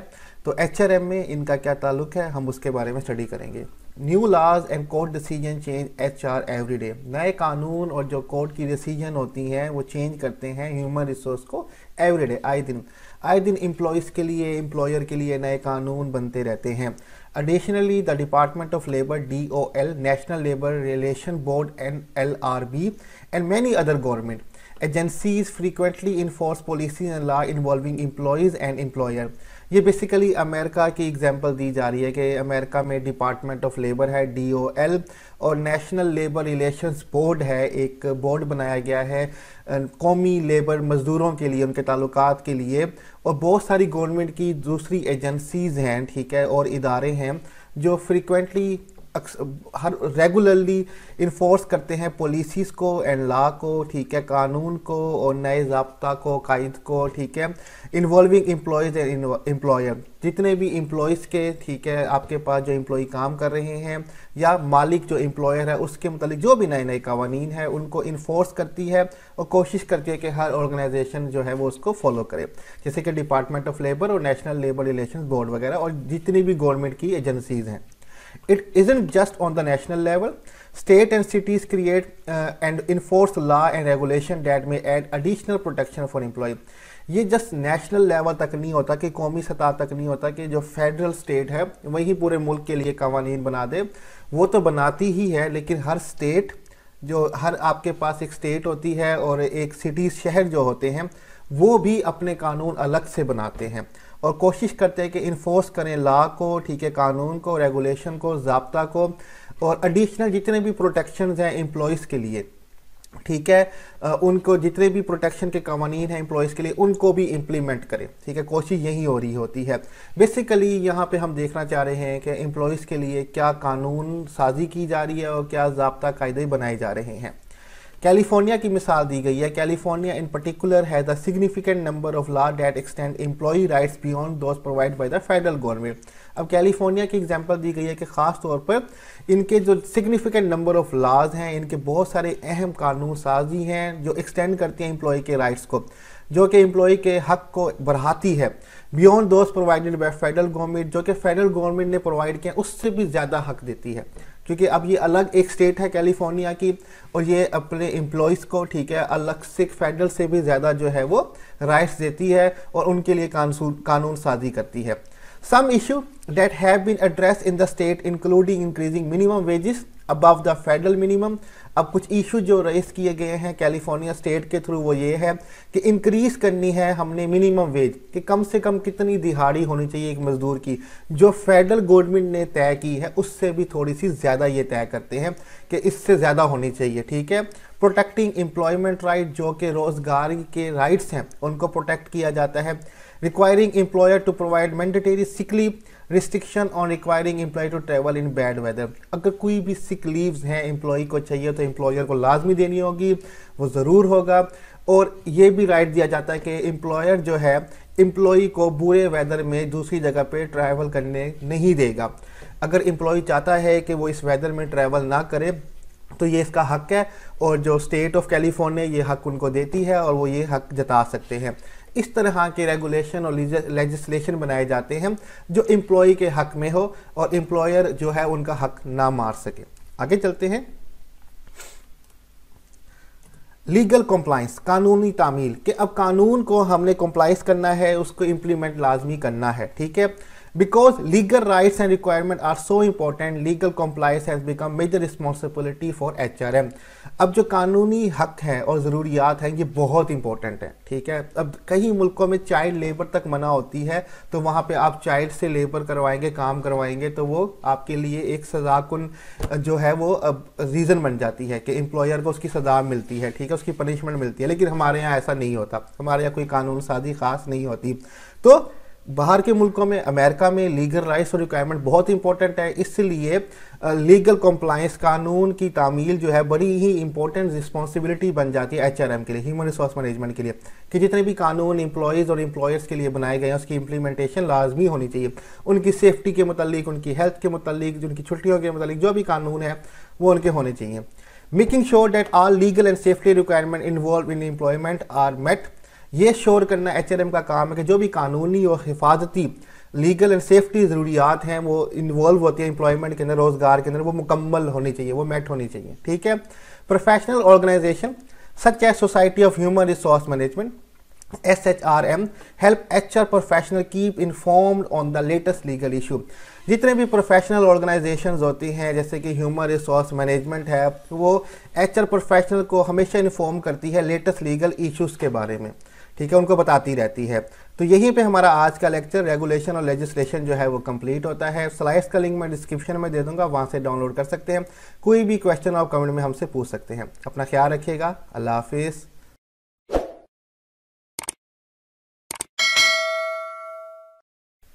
Hello everyone, welcome to another lecture of Human Resource Management, and today our topic is Workforce Composition Trend and Workforce Diversity in HRM। दोनों टॉपिक को वन बाय वन हम डिटेल में स्टडी करेंगे। सबसे पहले देख लेते हैं वर्कफोर्स कंपोजिशन ट्रेंड। वर्कफोर्स कहते हैं अफराद क़ुव्वत, यानी कि काम करने की जो फोर्स है हमारे पास, लेबर या एम्प्लॉय हैं, उनकी कंपोजिशन, जमा किस तरह से किए जाते हैं, उनको मिलाया किस तरह जाता है, उनके ट्रेंड्स क्या चल रहे हैं, रुझानात क्या चल रहे हैं, उसके बारे में हम स्टडी करेंगे। The term workforce and labor market are frequently used interchangeably and refer to the available workers in a specific area such as a city, state, country or region of the world। ये term जो है workforce और जो term है labour market, इसको frequently अक्सर तौर पे इंटरचेंजेबली यूज़ किया जाता है। ठीक है, मीन्स के एक दूसरे के बिना पे यूज़ किया जाता है कि वर्क फोर्स लेबर फोर्स जो है, लेबर मार्केट जो है वो एक ही बात है। और ये बेसिकली रेफर किया जाता है अवेलेबल वर्कर्स के, वो मजदूर जो हमें अवेलेबल है इन स्पेसिफिक एरिया, दुनिया के किसी भी खास एरिया में, चाहे वो शहर हो, चाहे वो स्टेट हो, चाहे वो रीजन हो, कहीं पे भी हमारे पास जो अवेलेबल वर्कर्स होते हैं जिनको उर्दू में अफराद क़ुव्वत भी कहा जाता है, यही वर्क फोर्स और लेबर मार्केट हमारे पास कहलाते हैं। The number and the characteristics of individual available to work are primary concern for HR manager। जो तादाद है और खसूसियात हैं इन इंडिविजुअल्स की जो हमारे पास अवेलेबल हैं काम करने के लिए, ये बड़ा प्राइमरी अहम कंसर्न है फॉर HR मैनेजर्स के लिए। जितने भी ह्यूमन रिसोर्स मैनेजर होते हैं किसी भी ऑर्गेनाइजेशन के अंदर, उनकी ऑर्गेनाइजेशन जिस एरिया, रीजन या सिटी में होती है, वहाँ पे नंबर, तादाद कितनी है इंडिविजुअल्स की और उनके करैक्टरिस्टिक्स, यानी कि उनकी स्किल्स, खसूसियात क्या क्या है उनके अंदर, ये बड़ा इंपॉर्टेंट होता है HR मैनेजर्स के लिए, क्योंकि वहीं के लोगों को शायद उनको हायर करना पड़े, तो बड़ा इंपॉर्टेंट होता है इनके लिए ये नंबर और करैक्टरिस्टिक जो लोग अवेलेबल हैं काम करने के लिए। Many factors influence the composition of the global workforce, including global economics, birth rate and education, etc। बहुत सारे फैक्टर्स हैं, अनासिर और कुव्वतें हैं जो इन्फ्लुएंस करती है, असरअंदाज होती हैं the composition of global workforce, कि ग्लोबल वर्कफोर्स जो है यानी कि अफराद कुव्वत जो है, जो लेबर्स या वर्कर्स अवेलेबल हैं हमारे पास, उनकी कंपोजिशन यानी कि किस तरह से उनको कंपोजिट जमा किया जाता है पूरे अराउंड द ग्लोब, ये बहुत सारे फैक्टर इस पर असरअंदाज होते हैं। चाहे वो ग्लोबल इकोनॉमिक्स हो, हमारी ग्लोबल माशी हालत कैसी है, चाहे बर्थ रेट हो कि किस कहाँ पे कितनी उम्र के लोग ज़्यादा हैं या किस उम्र पे लोग पैदा किए जा रहे हैं, यंग कितने हैं, बूढ़े कितने हैं, बच्चे कितने हैं, किस एरिया में, चाहे ये बात हो, चाहे एजुकेशन हो, ठीक है, चाहे तालीम हो, ये चीज़ें बड़ी असरअंदाज होती हैं हमारे पास वर्कफोर्स कंपोजिशन के अंदर अराउंड द ग्लोब। ठीक है, कि बर्थ रेट क्या है, कितने बच्चे हर साल किस एरिया में पैदा होते हैं, इकोनॉमिक कंडीशन क्या अराउंड द ग्लोब, और तालीम क्या है उनकी, ये बड़ी असरअंदाज होती है। Several trends emerge that concern HR professional involved in planning and staffing, especially in global organization. बहुत सारे ट्रेंड्स हैं आजकल। आपको पता है ट्रेंड्स का मतलब होता है कि रुझान चल जाना, आजकल फलां का ट्रेंड है, आजकल फलां का ट्रेंड चल रहा है, कपड़ों पे बहुत सारे ट्रेंड आते हैं। तो सेवरल ट्रेंड हैं जो कि HR से ताल्लुक़ रखते हैं, एम्प्लॉय से ताल्लुक़ रखते हैं, ठीक है, जो इमर्ज हो रहे हैं, जो बढ़ चढ़ के सामने आ रहे हैं, और बड़ा इंपॉर्टेंट क्वेश्चन है HR प्रोफेशनल्स का उनको लेके, चाहे वो प्लानिंग हो, मनसूबाबंदी हो, या स्टाफिंग हो, रिक्रूटमेंट या सिलेक्शन करनी हो एम्प्लॉयज़ की, खास तौर पे उनके लिए बहुत ज़्यादा क्वेश्चन का हामिल है जो वो ऑर्गेनाइजेशन जो अराउंड द ग्लोब काम करती हैं, यानी कि मल्टीनेशनल ऑर्गेनाइजेशन है, उनके लिए बड़ा इंपॉर्टेंट है जो आजकल के ट्रेंड्स आ रहे हैं। तो सबसे पहले जो हमारे पास ट्रेंड है वो है नॉट गेटिंग यंगर, यानी कि ज़्यादा यंग जनरेशन हमारे पास ना होना जॉब्स के लिए। वर्कफोर्स अवेलेबल है लेकिन पुराने लोग छोड़ के जाने को तैयार ही नहीं होते, तो ऑर्गेनाइजेशन में नए लोगों को भर्ती करना मुश्किल हो जाता है, ठीक है।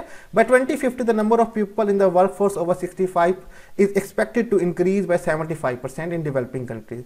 अब बाय 2050 वो कहते हैं 2050 तक जो नंबर ऑफ पीपल जो है हमारे पास वर्कफोर्स ओवर 65 से अबव की जो वर्कफोर्स है वो इंक्रीज होने वाली है 75% से, ठीक है। इन द डेवलपिंग कंट्री, वो कंट्री जो अभी डेवलपिंग हो रही है, जो तरक्की याफ्ता नहीं हुई, अभी तरक्की की राह पे हैं, मीन्स के 65 ईयर एज के जो लोग होंगे वो 75% तक पहुंच जाएंगे हर ऑर्गेनाइजेशन के अंदर।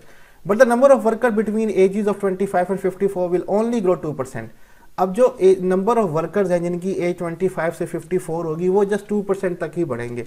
अब इसकी वजह क्या है कि लोग 55 होने के बाद भी रिटायरमेंट नहीं लेते और 65-70 तक एज तक काम करना पसंद करते हैं।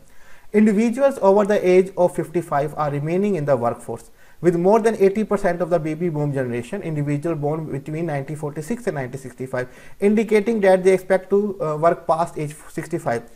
अब जो इंडिविजुअल हैं जिनकी ओवर एज हो चुकी है 55, ठीक है, वो रिमेनिंग इन द वर्क, वो वर्कफोर्स के अंदर ही रह रहे हैं अभी तक, यानी कि नौकरी छोड़ के या काम छोड़ के नहीं जा रहे। With more than 80% of the baby boom generation, ये जो जनरेशन है वो 80% वो जनरेशन है जिनको बेबी बूम जनरेशन कहा जाता है। ये वो जनरेशन होती है जो कि 1946 से 1965 के दौरान पैदा होती है।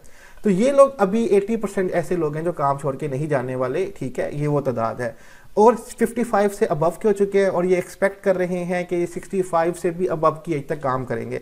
यही वजह है कि we are not getting younger in our organisation, कि यंग लोग हमारी ऑर्गेनाइजेशन में नहीं आ पा रहे। तो ये एक ट्रेंड हमारे यहाँ चल रहा है जो कॉमन है कि हमें यंग लोग जॉब पे नहीं मिल रहे क्योंकि बुजुर्ग जो है वो देर अरसे तक काम करते रहते हैं। नेक्स्ट हमारे पास है डेमोग्राफिक शिफ्ट।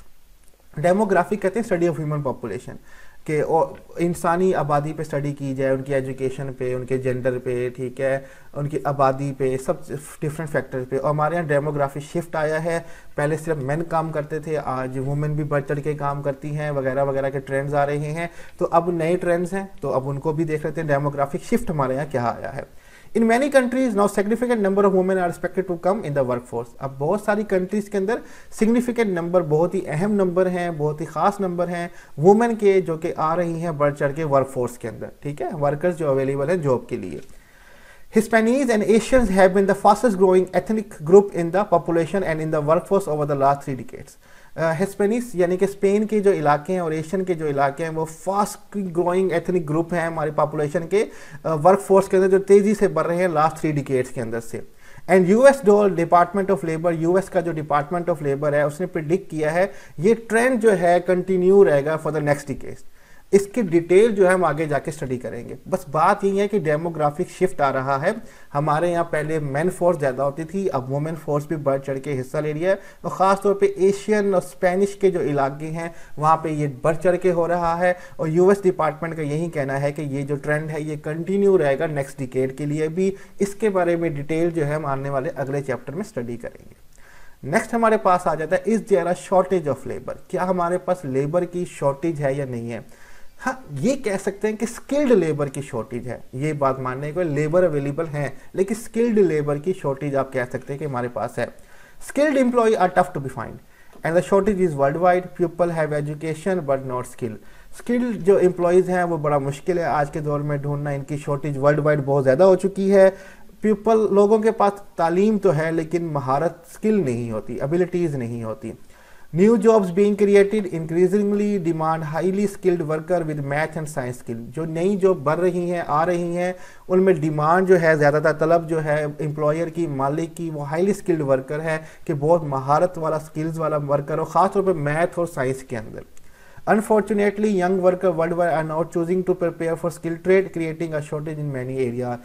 लेकिन अब हमारे यहाँ अनफॉर्चुनेटली मसला यह है कि जो यंग वर्कर्स हैं वर्ल्ड वाइड, वो प्रिपेयर नहीं हो रहे स्किल ट्रेड के लिए, कि उनको महारतें सीखने की शौक़ नहीं है, सिर्फ डिग्री लेने का शौक़ चल रहा है, और इसी वजह से शॉर्टेज हो रही है बहुत सारे एरियाज़ में हमारे अंदर। हमारे यहाँ एक ट्रेंड चलता है और सब उसी स्टडी की तरफ निकल जाते हैं, जैसे कि आजकल सबका ट्रेंड है कि ऑनलाइन काम करना है, तो सब आईटी सीएस के डिपार्टमेंट में घुसते जा रहे हैं और बाकी डिपार्टमेंट में बहुत ही कम स्टूडेंट्स होते हैं। उसकी एक वजह यह भी है कि यहाँ पे एम्प्लॉयमेंट जो है इतनी कम, बहुत कम होती है, ख़ासतौर पे डेवलपिंग कंट्रीज़ लाइक पाकिस्तान, तो वो ऑनलाइन कमाना पसंद करते हैं, तो सब के सब वहीं पे रुक गए हैं, बाकी एरियाज़ जो है वो खाली रह गए हैं। It would seem that the retirement of the baby boom generation would create job opportunity, but it's complicated. ये लगता है कि जो बेबी बूम जनरेशन है, जो 1945 से 1965 के दौरान पैदा हुई है, यानी कि जो एजिड लोग हैं, उनकी रिटायरमेंट होगी तभी अपॉर्चुनिटीज़ पैदा होंगी लोगों के लिए, लेकिन ये कॉम्प्लिकेटेड मुद्दा है एक। As addresses earlier, many older workers have chosen to remain in the workforce, further complicating the picture. Many of these old workers hold position in the skilled area where a shortage exists.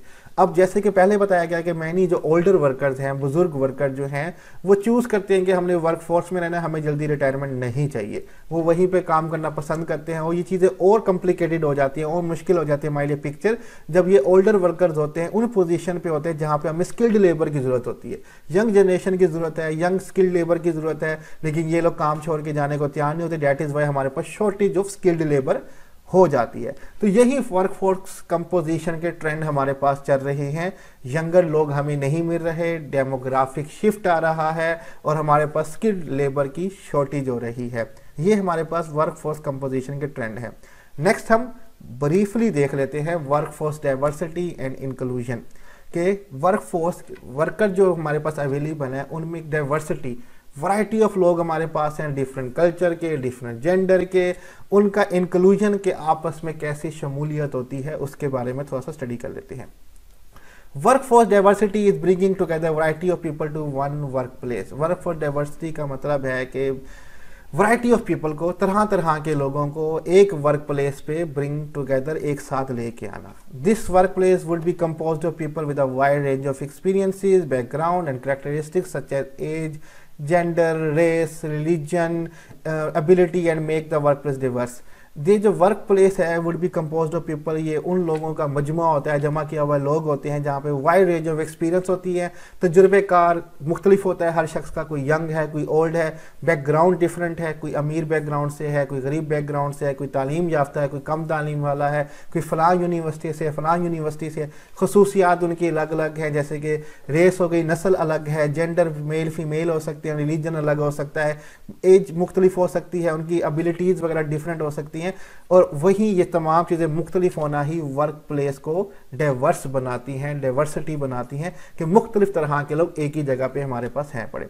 अब जो मुख्तलिफ तरह के लोग एक ही जगह पे जो होते हैं, इनका असर क्या होता है, क्या ये ऑर्गेनाइजेशन के लिए बेहतर होता है या बुरा होता है, हम ये भी देख लेते हैं। Impact of workforce diversity on organisation and HRM, कि असर क्या होता है वर्कफोर्स डाइवर्सिटी का, मुख्तलिफ लोगों का, वैरायटी ऑफ पीपल का एक ही जगह काम करने का असर क्या होगा ऑर्गेनाइजेशन के ऊपर और HRM के ऊपर। Having different perspective at your organization can increase your creativity and may allow people to positively collaborate with one another. जब मुख्तलिफ लोग होंगे तो डिफरेंट पर्सपेक्टिव होंगे, डिफरेंट नज़रिया होगा, नुक्ता नज़र होगा, डिफरेंट ख्यालात होंगे। ये चीज़ होना ऑर्गेनाइजेशन के अंदर इंक्रीज़ करती है क्रिएटिविटी को, ठीक है, कि तख्लीकी इनोवेटिव माइंड्स को इंक्रीज़ करती है और अलाउ करती है लोगों को कि पॉजिटिवली कोलैबोरेट करें, एक दूसरे के साथ ताउन करें, ठीक है, ताकि बढ़ चढ़ के काम किया जा सके, नए नए आइडिया जनरेट कर सकें। और डिफरेंट कल्चर से लोग आए हुए होंगे तो उनको पता होगा कहाँ पे क्या चीज़ सही काम करेगी। This collaboration would bring additional innovation and ability for your business to stay ahead in these change timing। ये जो collaboration है ये वैरायटी ऑफ पीपल की, ठीक है, डाइवर्सिटी की, कुड ब्रिंग एडिशनल इनोवेशन, ये ज़्यादा इनोवेशन, तब्दीली और तख्लीकी बेहतरी लेके आ सकती है, ठीक है। And ability for your business to stay ahead, और ये आपको एबिलिटी फराहम करेंगी कि आप बिजनेस में आगे रहें दूसरों से इन दिस चेंजिंग टाइमिंग। जो आजकल का ज़माना है इसमें हर वक्त तब्दीली, ट्रेंड वगैरह बहुत जल्दी चेंज हो जाते हैं, और जब आपके पास वैरायटी ऑफ लोग काम कर रहे होते हैं तो ये आपको मददगार साबित होते हैं कि आपकी ऑर्गेनाइजेशन दूसरों से आगे रह सके। So why not consider work force diversity, तो फिर वर्क फोर्स डाइवर्सिटी पे ज़्यादा फोकस क्यों नहीं किया जाता कि मुख्तलिफ तरह के लोग, मुख्तलिफ कल्चर के लोग, नस्ल के लोग, एज के लोग एक ही जगह पे काम क्यों नहीं कर रहे होते। हमारी तो कोशिश होती है कि एक ही तरह के, एक ही माइंड सेट के लोग एक जगह पे हों ताकि कोई प्रॉब्लम क्रिएट ना हो।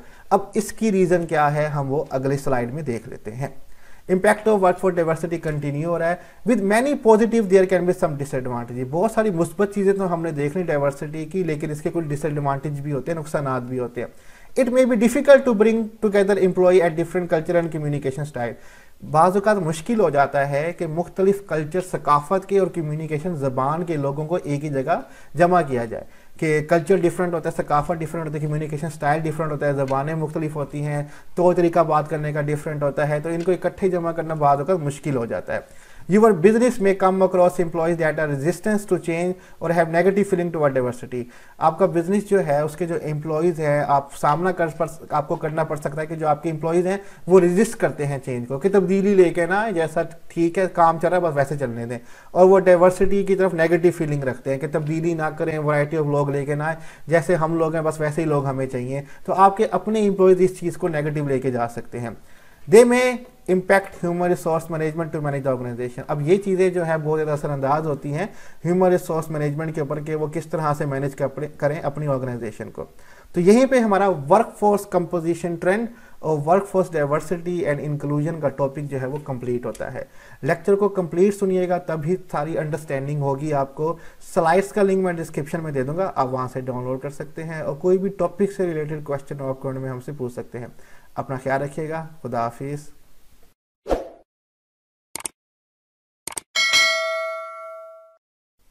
Hello everyone, welcome to another lecture of Human Resource Management and today our topic is labor cost। हम मजदूर के खर्चों के बारे में स्टडी करेंगे, ठीक है। और ये हमारा चैप्टर नंबर 1 है ऑर्गेनाइजेशनल बिहेवियर का, डायनामिक एनवायरनमेंट ऑफ HRM, और आज का हमारा टॉपिक है labour cost. Labour cost are a significant expense for many organisation. Labour cost जो होता है ये बड़ा ही इंपॉर्टेंट सिग्निफिकेंट एक्सपेंस है, खर्चा है फॉर मैनी ऑर्गेनाइजेशन, बहुत सारे ऑर्गेनाइजेशंस का। डिफरेंट टाइप ऑफ एक्सपेंसेस होते हैं हर ऑर्गेनाइजेशन के अंदर। रेंट का एक्सपेंस होता है, इलेक्ट्रिसिटी का एक्सपेंस होता है, डेप्रिसिएशन का एक्सपेंस होता है। इसी तरह हमारे पास एक लेबर कॉस्ट होती है जो कि लेबर एक्सपेंस कहलाती है, उनकी सैलरीज देना, वेजेस देना वगैरह वगैरह, और ये हर कंपनी के लिए बहुत ही सिग्निफिकेंट है, इंपॉर्टेंट एक्सपेंस है। During the recent recession many were forced to reduce the size of their workforce using a variety of methods such as reduced hours, pay reduction, downsizing, outsourcing, offshoring and using contingent labor। During the recent recession, recession कहते हैं economic decline को, ठीक है, जो हमारी माशी हालत है वो उसका नीचे जाना।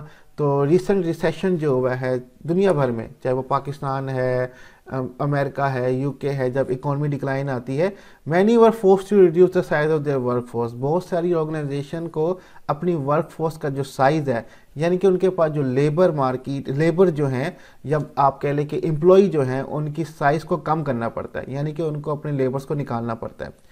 Using a variety of methods, उसके लिए बहुत सारे मेथड्स का यूज़ किया जाता है, जैसे कि सच एज रिड्यूस, और कि आप घंटे कम कर दें लेबर्स के, ठीक है।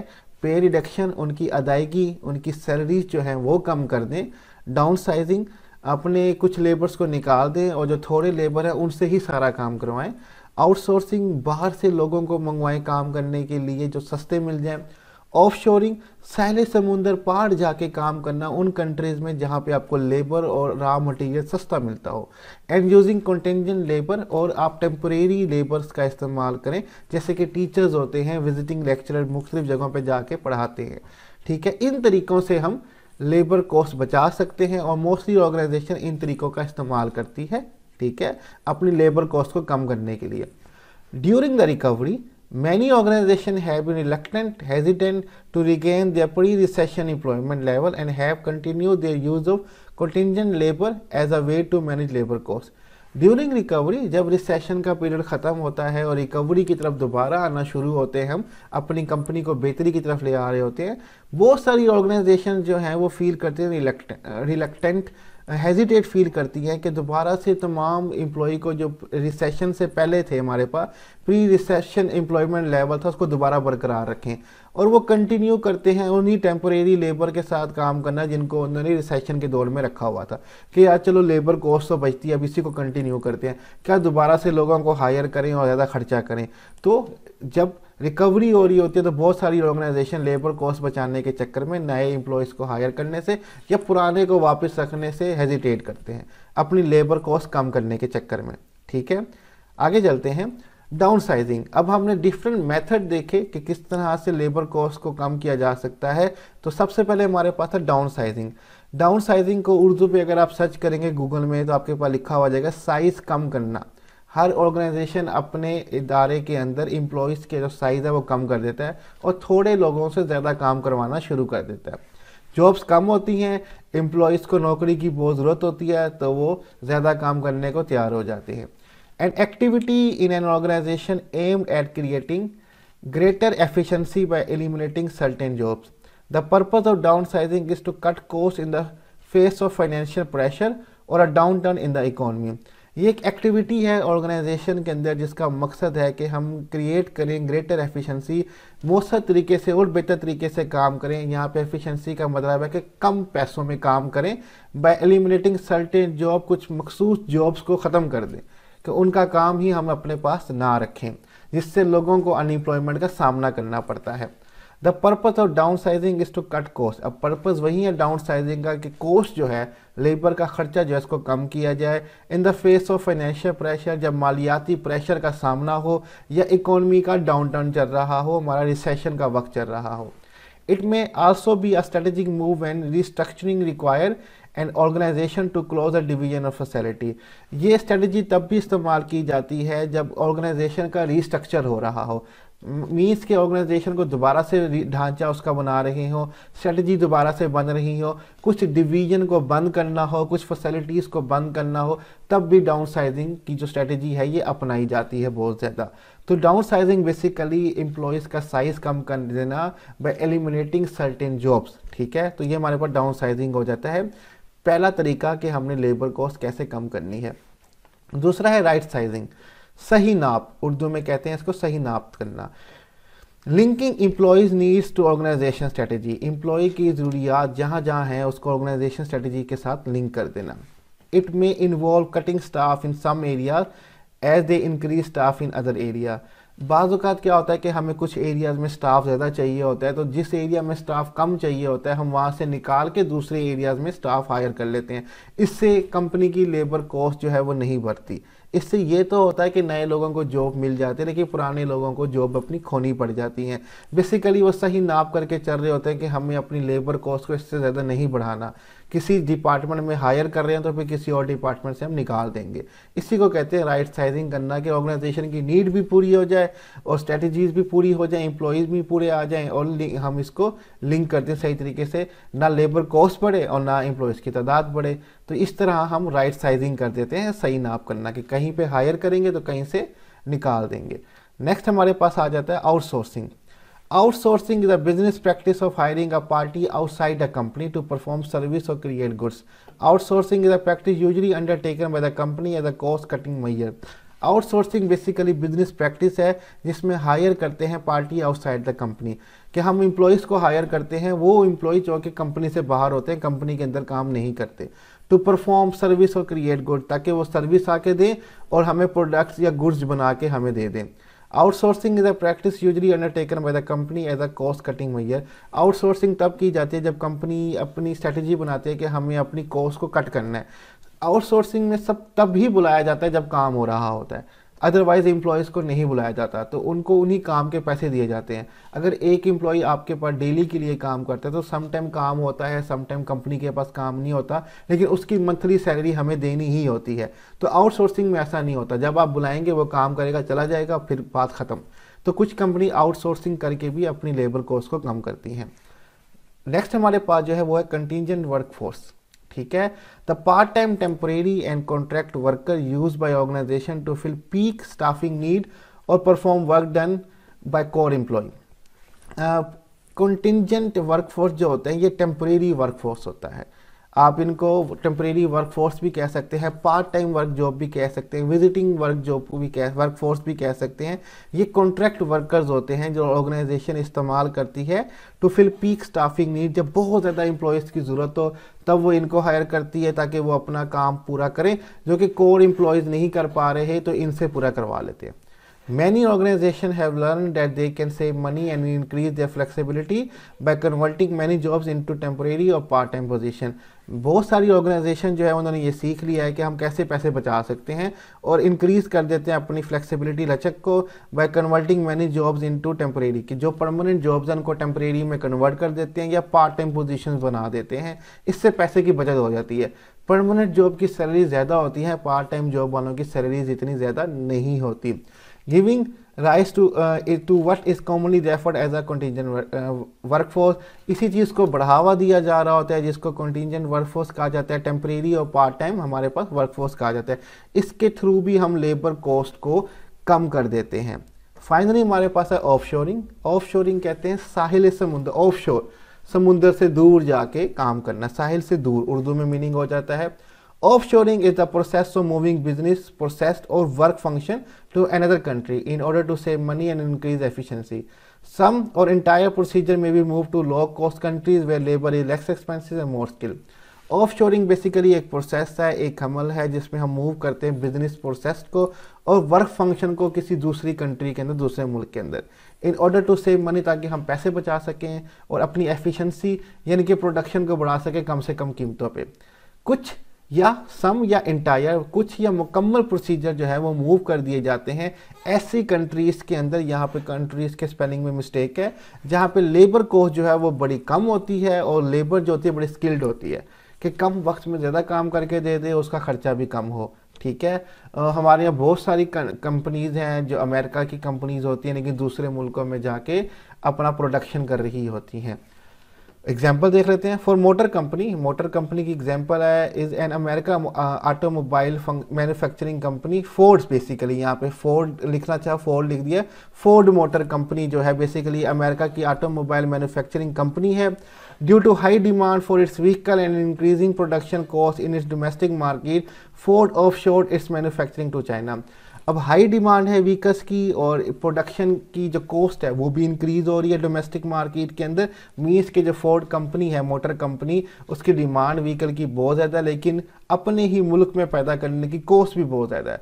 तो फोर्ड जो है उसने ऑफशोर कर दी है अपनी मैन्युफैक्चरिंग टू चाइना। उसने सारी की सारी जो मैन्युफैक्चरिंग है वो अपनी चाइना में, चीन में भेज दी है। The company also has offshore manufacturing operation in Mexico. ये कंपनी फोर्ड जो है ये मैक्सिको में भी मैन्युफैक्चरिंग करती है, वहाँ भी अपने प्लांट लगा रखे हैं क्योंकि वहाँ पे लेबर सस्ती है और बहुत ही ज़्यादा स्किल्ड है। नो डाउट अमेरिका में भी स्किल्ड लेबर है लेकिन वो बहुत एक्सपेंसिव होती है, तो इसलिए वो चाइना या मैक्सिको या छोटी कंट्रीज़ में जाके जहाँ पे लेबर सस्ती स्किल्ड हो वहाँ पे काम करते हैं। तो ये भी एक तरीका है हमारे पास लेबर कॉस्ट को कम करने का। यहीं पे लेबर कॉस्ट का टॉपिक जो हमारा HRM में है वो एंड होता है। स्लाइड्स का लिंक मैं डिस्क्रिप्शन में दे दूंगा, वहाँ से आप डाउनलोड कर लीजिएगा। कोई भी क्वेश्चन हो टॉपिक से रिलेटेड आप कमेंट में हमसे पूछ सकते हैं। अपना ख्याल रखिएगा, खुदा हाफिज़।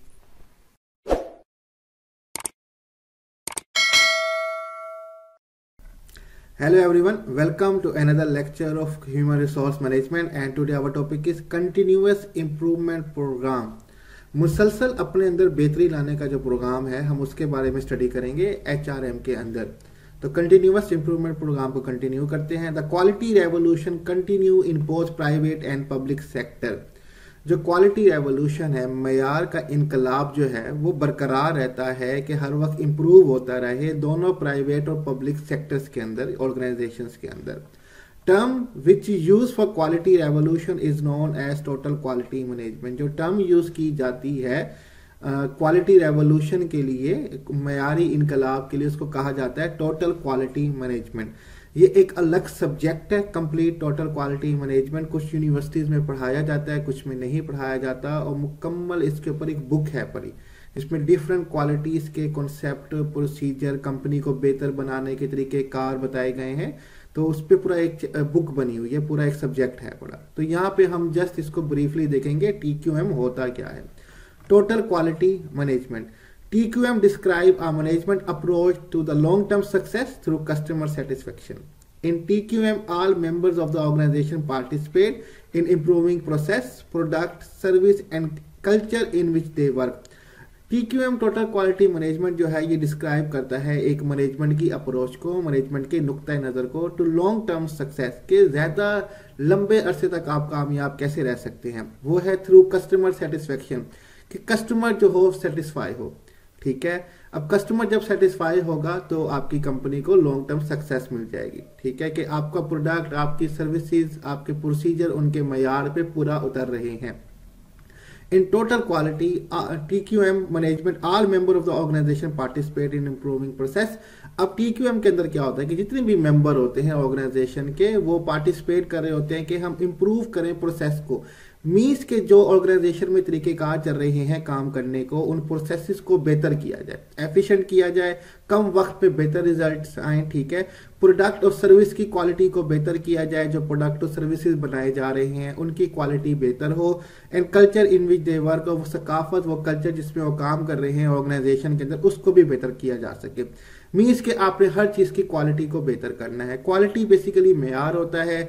जब भी किसी शख्स के मेयार पे, एक्सपेक्टेशन पे आप कह लें कि कोई चीज पूरी उतर जाए, तो वो उसको क्वालिटी चीज समझता है। ठीक है, तो क्वालिटी की डेफिनेशन यही हो जाती है कि जब कोई प्रोडक्ट और सर्विसेज किसी भी कस्टमर की एक्सपेक्टेशन पे पूरा उतर जाए, तो वो कहेगा कि ये प्रोडक्ट क्वालिटी प्रोडक्ट है। ठीक है, the objective of this approach to create an organization committed to continuous improvement, और as Japanese call it kaizen.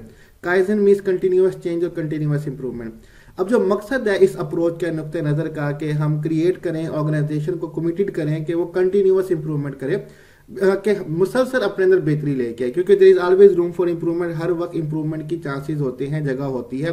तो इस अप्रोच का यही मतलब है कि अपने अंदर हर वक्त कंटिन्यूअस इंप्रूवमेंट, बेहतरी लेके आनी है। जैसे कि जापानीज इसको काइजन कहते हैं। जापानीज में कंटिन्यूअस इंप्रूवमेंट के वर्ड्स के लिए काइजन यूज किया जाता है। इसको भी एक सब्जेक्ट के तौर पे यूज किया जाता है। काइजन का मतलब होता है कंटिन्यूअस चेंज, मुसलसल अपने अंदर तब्दीली लेके आना, या मुसलसल अपने अंदर इंप्रूवमेंट, बेहतरी लेके आना। तो यानी कि इस TQM का सिर्फ मकसद यह है कि अपने ऑर्गेनाइजेशन के अंदर डेली जो है वो बेहतरी लेके आना। ठीक है, तो HRM में यही होगा कि अपने एम्प्लॉयज, क्वालिटी एम्प्लॉयज रखें, प्रोसीजर क्वालिटी हो, उनकी सैलरी क्वालिटी हो, बेहतर से काम कर रहे हो। तो हम इसको पूरे तरीके से देख लेते हैं कि बेसिक हमारे पास कॉन्सेप्ट क्या है TQM के। ठीक है, बुनियादी तस्वुरात क्या है TQM के। Intense focus on the customer, internal customer and external customer. Customer पे पूरा फोकस होना चाहिए। अब यहाँ पे हमने लिखा हुआ है internal customer and external customer. External customer आम कस्टमर होते हैं जो कंपनी के प्रोडक्ट एंड सर्विसेज खरीदते हैं। इंटरनल कस्टमर कंपनी के एम्प्लॉयज होते हैं। ठीक है, जो कि बेहतर काम करेंगे तब भी कंपनी को मुनाफा मिलेगा। तो इंटरनल कस्टमर के ऊपर भी फोकस करना है। मीन्स के जो भी कंपनी के एम्प्लॉयज हैं उन पे भी फोकस करना है। उनकी नीड्स, जरूरियात, रिक्वायरमेंट्स जो भी है HR मैनेजर को वो पूरी करके देनी है, ताकि वो एफिशिएंसी के साथ काम कर सके। तो TQM का एक मेन मकसद जो है वो है intense focus on customer. Concern for continuous improvement, because there is always room for improvement. Concern करना इसका ताल्लुक है कि कंटिन्यूअस इंप्रूवमेंट के साथ कंसर्न है इसका कि मुसलसल अपने अंदर बेहतरी लेके आए, because there is always room for improvement. हर वक्त आपके अंदर इंप्रूवमेंट की जगह होती है, तो कोशिश करें हर वक्त इंप्रूवमेंट अपने अंदर लेके हैं। इसमें 6 सिग्मा का कॉन्सेप्ट भी होता है, वो TQM में पढ़ाया जाता है। कभी टाइम मिला तो उसके ऊपर भी एक लेक्चर बना देंगे।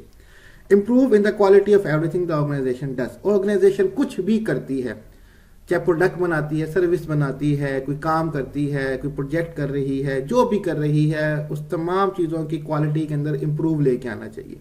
ठीक है, जो प्रोसेस है, काम करने के तरीके हैं, चाहे वो डॉक्यूमेंटेशन हो, चाहे वो कम्युनिकेशन हो, कुछ भी है, उसके अंदर इंप्रूवमेंट लेके आनी है, उसकी क्वालिटी को अच्छा करना है, म्यार को अच्छा करना है, जो कुछ भी ऑर्गेनाइजेशन कर रही है। Empower of employees, involvement of employees in decision making. Employees को एम्पावर करना, उनको डिसीजन मेकिंग में ताकत देना, ठीक है, कि वो फैसले खुद से कर सके। और जब भी बड़ी डिसीजन मेकिंग हो रही हो तो उसमें एम्प्लॉय की इन्वॉल्वमेंट होना भी बहुत जरूरी है। उनसे भी राय पूछनी चाहिए कि वो ये काम किस तरह से कर सकते हैं, क्या उनके कहना है। बेसिकली कंपनी के जो एग्जीक्यूटिव होते हैं वो डिसीजन मेकिंग तो करते हैं, लेकिन कस्टमर के साथ या अब रिटेलर या होलसेलर के साथ जो डायरेक्ट राब्ता होता है वो एम्प्लॉयज का होता है, तो वो बेटर इनपुट दे सकते हैं अपने एग्जीक्यूटिव्स को। तो जब भी डिसीजन मेकिंग हो रही हो, अपने एम्प्लॉयज को अपने साथ रखें।